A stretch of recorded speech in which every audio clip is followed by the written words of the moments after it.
Namaskar, I am here to discuss about the problem which is going in our Uttar Pradesh.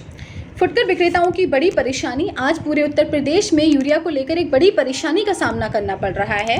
सरकार दावा कर रही है कि पर्याप्त मात्रा में यूरिया उपलब्ध है, परंतु वही ग्रामीण इलाकों में अगर जाकर देखा जाए तो फुटकर विक्रेताओं ने काफ़ी हद तक यूरिया बेचना बंद कर दिया है, जिसका कहना है कि उन लोगों का कहना है कि जब वो लोग खाद परचेज करते हैं तो उन्हें हर कट्टे के साथ में 2 किलो जाइम, सल्फ़र या नैनो सल्फ़र, ये सारी चीज़ें उनको देकर तभी कट्टे मिलते हैं।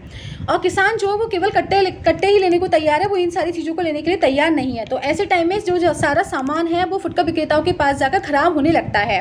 दूसरी बात, जो सरकारी कर्मचारी हैं वो दुकान पर जाकर फुटकर विक्रेताओं को प्रताड़ित कर रहे हैं। उनका कहना है कि किसानों को केवल खाद के कट्टे ही उपलब्ध कराएं, ये सारी ऊपर से टैगिंग ना करें।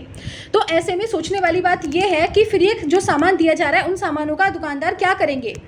सेकंड, जो खाद के कट्टे का जो रेट है, सारा लगाकर खाद के कट्टे का जो रेट दे रखा है वो दे रखा है 266 रुपये, और जबकि इसका हायरिंग वगैरह लगाने के बाद ही कट्टा जो है 270 रुपये से भी ज़्यादा का बैठ जाता है।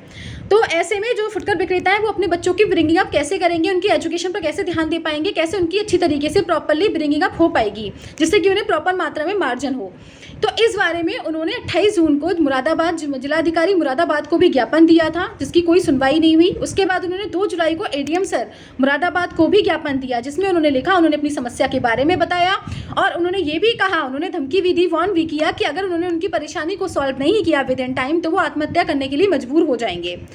परंतु अभी तक इसके ऊपर कोई भी कार्रवाई नहीं हुई है और फुटकर विक्रेता अपील करते हैं कि प्लीज़ इस मुद्दे को ध्यान से देखिएगा, क्योंकि धान का सीजन आने वाला है और जल्द ही कुछ कीजिएगा जिससे कि फुटकर विक्रेता को भी मार्जिन हो और ये जो ऊपर से टैगिंग करने के लिए जो मना कर रहे हैं तो इस चीज़ का भी सॉल्यूशन किया जाए। तो अपील करते हैं सभी लोग कि इस मुद्दे पर ध्यान दिया जाए, गौर दिया जाए, जितनी जल्दी से जल्दी दिया जाए ज़्यादा अच्छा होगा। तो धन्यवाद, इस मुद्दे को आगे तक पहुँचाइए। Thank you and have a nice day.